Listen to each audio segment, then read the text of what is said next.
In the last few days, the calm waters of the southern Caribbean have transformed into the stage for a major show of naval power. Leading this buildup is the USS Lake Erie, a guided missile cruiser that has just crossed the Panama Canal. And joining it beneath the waves is the USS Newport, a nuclear-powered fast attack submarine. Together with a growing fleet of destroyers, amphibious assault ships, and thousands of Marines, these vessels represent one of the most significant U.S. deployments to the region in years. But why are they here? What exactly can these warships and submarines do? And could even more reinforcements be on the way? Let's dive deep into this dramatic buildup and break down every ship, every capability, and every possible outcome. At the center of this deployment is the USS Lake Erie, a Ticonderoga-class guided missile cruiser. Recently, it passed through the Panama Canal and joined the fleet already in position. The Lake Erie is essentially a floating fortress. It carries the Aegis combat system, one of the most advanced naval defense networks in the world. Its vertical launch system can fire a wide variety of weapons, from long-range Tomahawk cruise missiles that can strike land targets hundreds of miles away to surface-to-air missiles designed to knock incoming threats out of the sky. This cruiser has already proven its capabilities in real-world tests, intercepting ballistic targets in past missions. Its presence in the Caribbean sends a very clear message. This is not a symbolic patrol. This is a ship built for decisive action. Supporting the Lake Erie are three Arleigh Burke-class destroyers, the USS Gravely, the USS Jason Dunham, and the USS Sampson. These destroyers are the workhorses of the U.S. Navy. Each one carries the Aegis system as well, along with advanced radar, sonar, and vertical launch systems. They are versatile. They can defend the fleet from air attacks, track submarines beneath the waves, or launch strikes at targets hundreds of miles away. Their mix of standard missiles, Tomahawks, and torpedoes allows them to handle nearly any threat. In simple terms, if the cruiser is the command centerpiece, these destroyers are the loyal knights guarding its flanks, fast, lethal, and ready for multiple missions at once. Perhaps the most intriguing part of this deployment is what we cannot see. Beneath the surface of the Caribbean is a nuclear-powered fast attack submarine, identified as the USS Newport. This submarine represents silent power. It moves undetected, capable of launching Tomahawk cruise missiles with pinpoint accuracy. It also carries heavyweight torpedoes that can sink ships before they ever realize they are being hunted. Submarines like this are often described as ghosts of the sea, nearly invisible, always listening, and ready to strike without warning.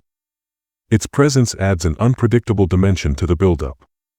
Now, let's move to the amphibious forces. The U.S. Navy has deployed the Iwo Jima Amphibious Ready Group, a trio of large ships designed to carry Marines and put them ashore anywhere in the region. At the heart of this group is the USS Iwo Jima, an amphibious assault ship that looks like a small aircraft carrier. It can operate helicopters, tilt-rotor aircraft, and even vertical takeoff jets if needed. It carries a full Marine expeditionary unit on board, more than 2,000 Marines trained for rapid deployment. Alongside the Iwo Jima are the USS San Antonio and the USS Fort Lauderdale, both amphibious transport docks. These ships are designed to launch landing craft in amphibious vehicles, carrying Marines and equipment ashore quickly. Together, the three ships form a highly flexible amphibious strike group, able to respond to crises ranging from evacuations to large-scale landings. But the surface and subsurface units aren't the only assets in play. High above, advanced patrol aircraft such as the P-8 Poseidon are providing surveillance and coordination. The P-8 is essentially a flying command post with the ability to detect ships, submarines, and even small vessels across vast distances. It can guide the warships below, track suspicious movements, and if necessary, deploy its own weapons. With eyes in the sky, the fleet gains an enormous advantage in awareness and control. So the question remains, why now? Officially, this deployment is framed as part of a regional security operation focused on protecting maritime routes. But analysts are quick to point out the political backdrop. Venezuela, facing internal turmoil and leadership under Nicolas Maduro, views the U.S. presence as a direct provocation.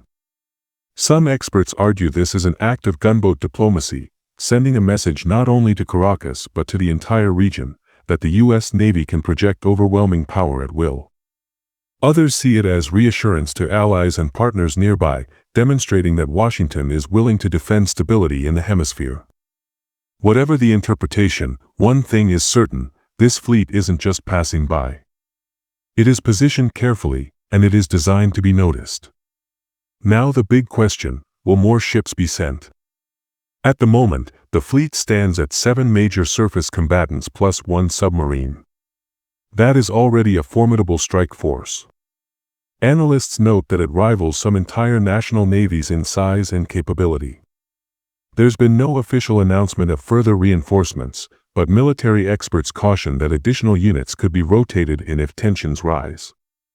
Aircraft carriers, for instance, have not yet appeared in this deployment. If a carrier strike group were added, the balance of power would shift dramatically. For now, though, the presence of this many ships, cruisers, destroyers, amphibious assault ships, and a submarine, already creates significant pressure and influence. All of these ships together carry an arsenal that covers every dimension of modern warfare. From their vertical launch systems, they can unleash Tomahawk cruise missiles capable of striking targets hundreds of miles inland with remarkable precision. Their standard missiles provide a shield overhead, intercepting aircraft or even ballistic threats before they can approach. For closer defense, they rely on evolved Sea Sparrow missiles and rapid-fire close-in weapon systems, which act as the last line of protection against anything that slips through. Beneath the surface, the nuclear submarine brings its own silent power, armed with heavyweight torpedoes that can take down enemy vessels without ever being detected. And let's not forget the Marines embarked on the amphibious group, equipped with armored vehicles, artillery, and helicopters. They extend the reach of this naval force from the sea to the shore. Put together, this floating arsenal is not just about raw firepower, but about flexibility, the ability to respond decisively in the air, on land, across the sea, and even under it. As expected, Venezuela has condemned the arrival of these warships, calling it a violation of its sovereignty and an act of intimidation. Local state media portrays it as an imperial move. On the other hand, U.S. officials emphasize that the deployment is strictly about securing the region. Neighboring countries are watching closely. Some welcome the increased security presence, while others fear it could escalate tensions. The Caribbean has seen deployments before, but rarely on this scale with so many different types of warships working together.